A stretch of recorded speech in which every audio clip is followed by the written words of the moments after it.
अस्सलाम वालेकुम जी, मियाँ वहाज बात कर रहा हूँ नेक्सबात कंसल्टेंट के प्लेटफॉर्म से। आज हम बात करेंगे रजिस्ट्री और इंतकाल के बारे में।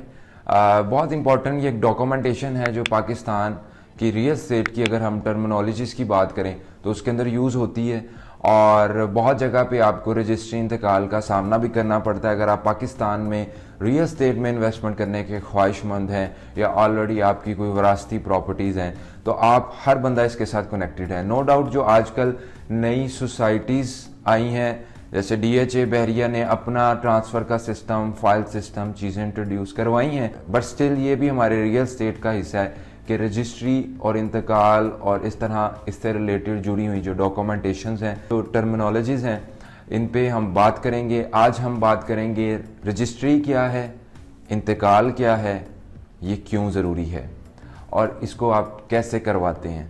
तो ये सारे हम इंशाल्लाह ताला इस वीडियो में ये टॉपिक्स को डिस्कस करेंगे।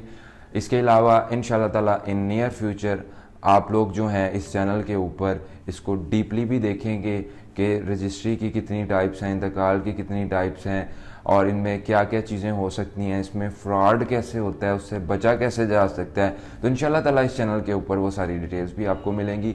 मज़ीद सबसे पहले वीडियो पे जाने से पहले आप लोगों से हमेशा की तरह दरख्वास्त है कि हमारे इस यूट्यूब चैनल को ज़रूर सब्सक्राइब कीजिएगा ताकि बर वक्त रियल एस्टेट के हवाले से हर आने वाली लेटेस्ट वीडियो आप तक पहुँच सके।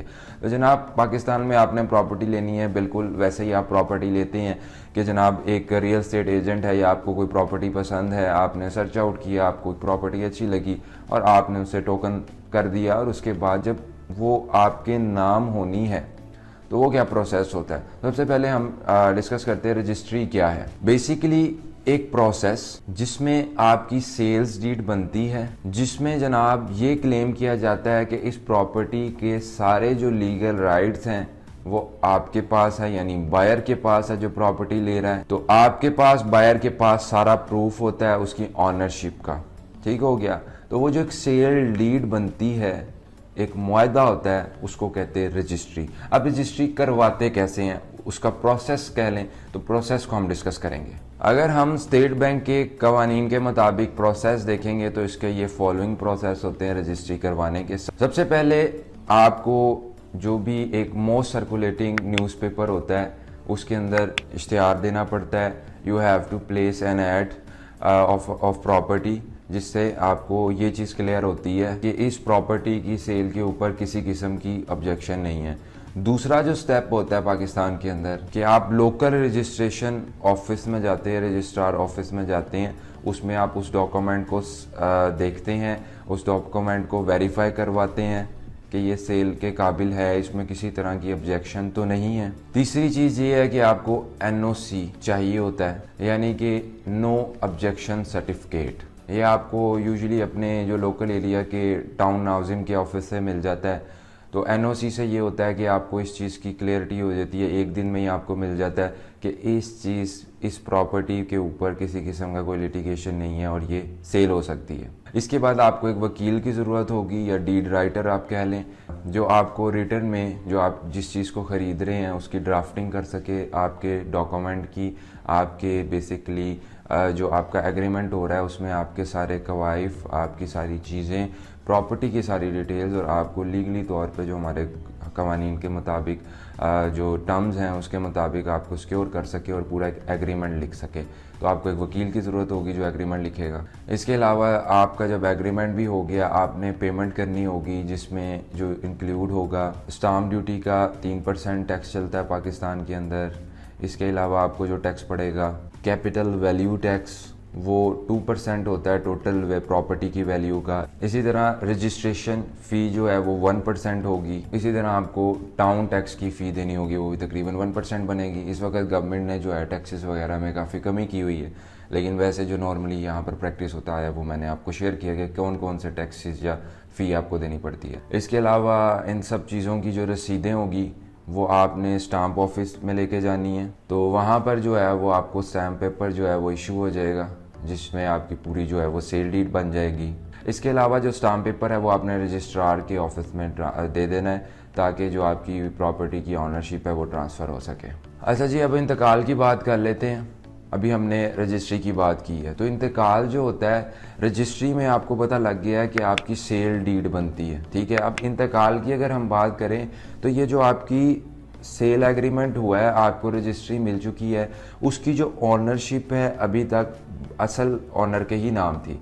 अगर आप उसकी ऑनरशिप भी हुकूमत के खाते के अंदर, हुकूमत के अदारों के अंदर उसकी यूटिलिटीज़ हर चीज़ प्रॉपर्टी की आप चाहते हैं आपके नाम पर आए, तो उसके लिए आपको इंतकाल करवाना ज़रूरी होगा।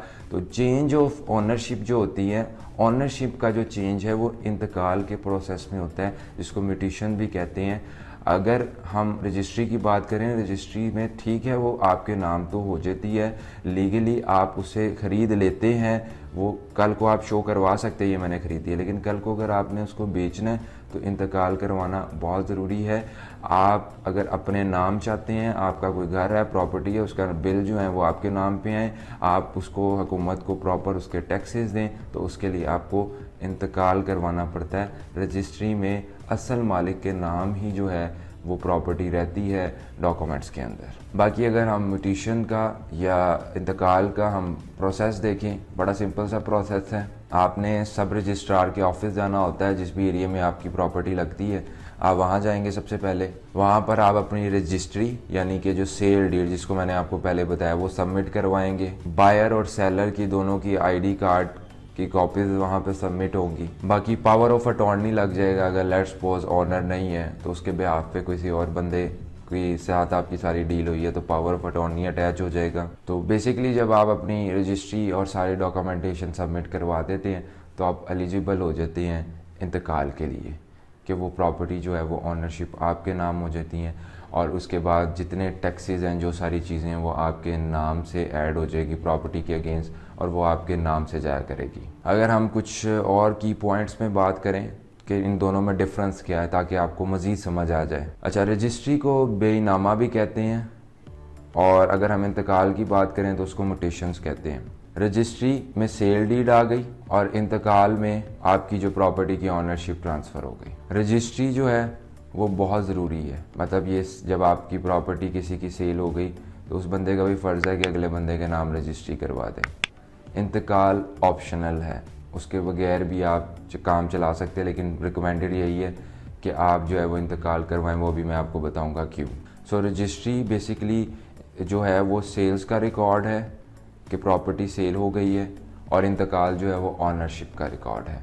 बाकी ये क्यों ज़रूरी है, क्यों हमें इंतकाल करवाना चाहिए। बेसिकली देखें, रजिस्ट्री जो होती है ना वो लीगलाइज तो करता है एक्चुअल सेल ऑफ प्रॉपर्टी को, लेकिन आपकी प्रॉपर्टी जो है वो आपके नाम नहीं होती तब तक जब तक आप इंतकाल नहीं करवाते, और इन फ्यूचर आप उसको सेल भी नहीं कर सकते प्रॉपरली लीगली अगर देखा जाए, क्योंकि आप उसके हकीकी मायने में ऑनर नहीं होते। ऑनर तो पीछे हुकूमती कागज़ों में कोई और बंदा है, तो इसलिए इंतकाल करवाना बहुत ज़रूरी है। इंतकाल जो होता है वो आपकी प्रॉपर्टी की जो है वो ऑनरशिप को ट्रांसफ़र कर देता है।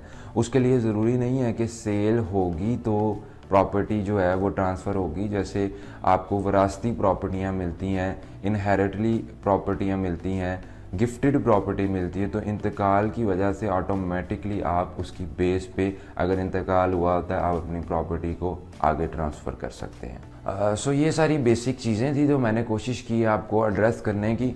उम्मीद करता हूँ ये वीडियो आप लोगों के लिए फ़ायदेमंद साबित होगी। मज़ीद इंशाल्लाह ताला हम डीपली इंतकाल की टाइप्स को भी डिस्कस करेंगे, इसमें मौजूद और जो पहलू हैं वो भी डिस्कस करेंगे, ताकि आप लोगों को सरमायाकारी करने में आसानी हो, आप लोग किसी धोखाधड़ी या फ्रॉड से बच सके।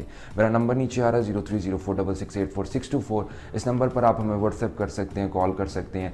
पाकिस्तान में अगर आप कहीं भी रियल एस्टेट में इन्वेस्ट करना चाहते हैं, बहुत सारे प्रोजेक्ट्स हैं, आप इस चैनल पर भी देख सकते हैं, टाइमली अपडेट होते रहते हैं। मज़ीद आप कहीं इन्वेस्ट करना चाह रहे हैं, परेशान हैं, या आपको समझ नहीं आ रही कि आप कहाँ इन्वेस्ट करें, आप हमारी कंसल्टेंसी ले सकते हैं। मेरा नीचे नंबर आ रहा है, अगेन आपको रिपीट कर रहा हूँ 030466864624।